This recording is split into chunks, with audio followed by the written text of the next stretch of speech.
अस्सलाम वालेकुम नाजरीन, आप देख रहे हैं K92 न्यूज़ और मैं हूं रुबीना नाज।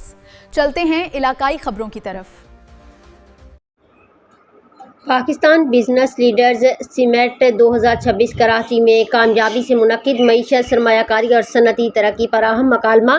Karachi report Malik Sikandar international business forum IBF के ज़ेर एहतमाम Pakistan business leaders summit 2026 Karachi में शानदार अंदाज में मुनक्किद हुई, जिसमें मुल्क भर से कारोबारी शख्सियात, सनतकारों, एक्सपोर्टर्स, बैंकर्स, टैक्स माहिरीन, तालीमियों, तहकीकी इदारों के नुमाइंदों और सीनियर सहाफ़ियों ने भरपूर शिरकत की।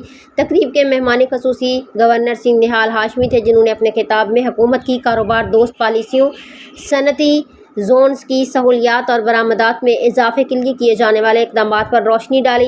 उन्होंने कहा कि निजी शोबा मुल्की मईशत की रीढ़ की हड्डी है और हुकूमत व कारोबारी तबके के दरमियान मजबूत ताउन ही पाकिस्तान को मुआशी खुद कफालत की मंजिल तक पहुँचा सकता है।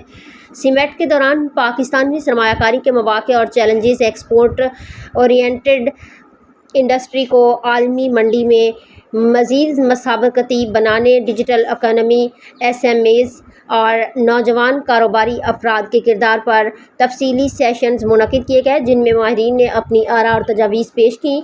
तकरीब के अख्ताम पर इंटरनेशनल बिजनेस फोरम IBF के चेयरमैन अली अर्श खान ने तमाम शरका, स्पॉन्सर्स, पार्टनर्स और मीडिया नुमाइंदगान का शुक्रिया अदा करते हुए कहा कि IBF का मकसद पॉलिसी साजों और सनतकारों के दरमियान मौसर राबता कायम करना है, ताकि पाकिस्तान में शफाफ, मसाबकती और सरमायाकारी के लिए साजगार कारोबारी माहौल को फ़रोग़ दिया जा सके। उन्होंने इस आज़म का इजहार भी किया कि मुस्तक़बिल में भी ऐसे प्लेटफॉर्म्स फराहम किए जाते रहेंगे, जहां हुकूमत, सनत और अवाम मिलकर मुल्क की मईशत और मुस्तक़बिल की मनसूबाबंदी कर सकें। समिट के इख्तिताम पर शरका ने इस आज़म का इआदा किया कि वो मुल्क की मईशत को मजबूत बनाने, सरमायाकारी के फ़रोग़, रोज़गार के नए मौक़े पैदा करने और पाकिस्तान को एक मजबूत और तरक्की याफ्ता मुआशी ताकत बनाने के लिए अपना किरदार अदा करते रहेंगे।